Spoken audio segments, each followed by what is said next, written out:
flowers won't grow for the nurses. Karen, I have to tell you, there's a rhythm to that which can't be said. And I'm afraid that once you, I mean the collective you, not you specifically, have perspective on work, certain parts of the things that aren't important, that people say are important because they aren't important, that is the small things, petty concerns, common gripes, solipsistic worries start not only to become unhinged but painfully annoying. I worry about this. Maybe you can comfort me.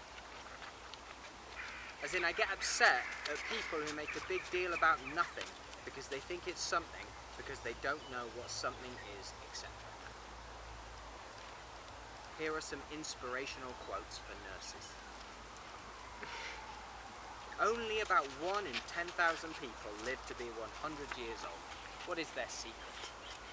I discussed this in my video, Animal Protein Compared to Cigarette Smoke. Enjoy. Constant attention by a good nurse will be just as important as a major operation by a surgeon. Every time you smile at someone,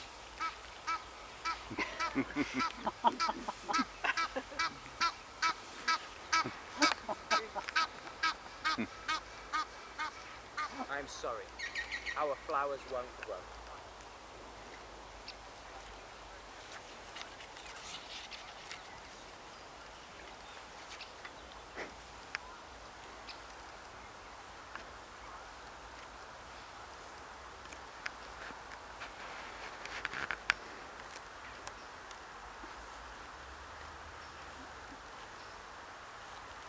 You'll miss the sunrise for the firefighters. I have something to tell you, and it is this. It's pointless. You tirelessly spending your mornings and afternoons trying to pin something together by nightfall, just in time for your gluttonous indulgence in wholeness, oneness, completedness, because nothing is whole or one or complete. It's about breaking stories and blocking deals and slaughtering the lambs. Who saw it coming?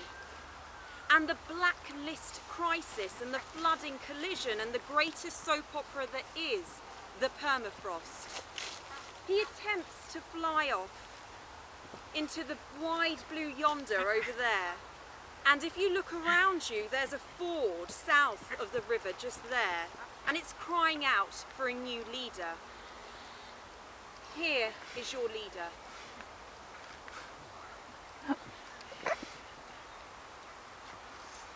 The golden bones. It crosses my mind that those doing the most for us, those with the golden bones, who do not dig them from the earth or topsoil, but who were born with precious metal in their marrow deterministically, might receive the least. I want to say that because I know how many people are enough to find terms divisive, as though everyone is the same while holding another thought in the head that isn't as bad when they think I'm the same. Lead bones. As if they care. As if. I'll say social worker who cooks alone, renting their city for most of her pay, with the horrors of what people actually do on their skin like a wasp net, like insects made of water, unable to seep into the gold, having had no one to cook them a meal. Where am I then? I should be there. Who has nowhere for all their knowledge to go? I can smell food burning. I was walking today through Richmond Park and came across the monument to the reformers, those who built infant schools and lowered the hours of working in factory from their own pocket. Who has nowhere for all their knowledge to go? For they are buried like a nice plump black cat who occasionally comes to lick my toes. I am sorry to say that golden bones are not practical in the body, but they are stronger at least than usual bones.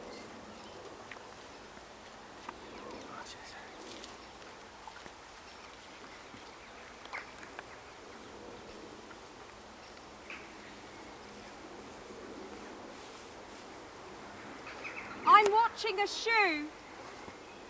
Its curved cushioning and its stealthy stitchwork pulls. I see the angst of the knotted lace. Knot, knot, and another knot. I see it bounce up straight, and I wonder about the upper textile of that shoe and how it must feel against the ankle. A good soul gifted by the shoe. We're observing the shoe together. Let's get a little bit closer to the shoe. I'm looking at it right now. The way the shoe walks, these dazzling distances. I've been walking away for months. I'm barefoot, and I've stepped on a nail. I'm in my least favourite London park. There's the mud crow. It's out of season, it's quacking at us. I use a commercial gym, which is more of a mental tetanus. I was just saying, outside of the park, I don't really necessarily feel the way. I, for example, am struck by having less shame than most people. I, for example, I'm not alternating sensitive. I, for example, have to say you've helped stick a lot of cuts that would have kept bleeding and might have got infected, because who knows how younger people wet out of themselves. There are changes the young insist on making, which disappears things they cannot imagine.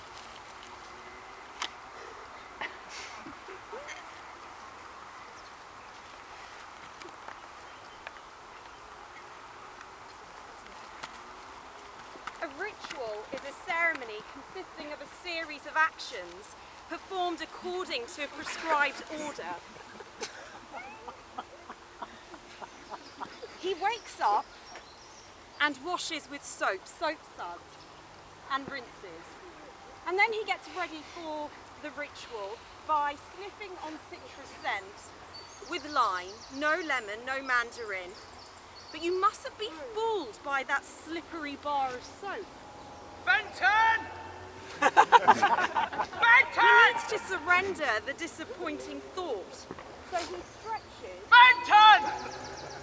He promises not to disappoint Benton! in the most glamorous way possible. Benton! He doesn't believe in the letter Z. He looks for bright flackeries that stain tea towels, and he's interested in fresh watercolour explosions that cannot be removed by soap. As I said, a ritual is a ceremony consisting of a series of actions performed according to a prescribed order.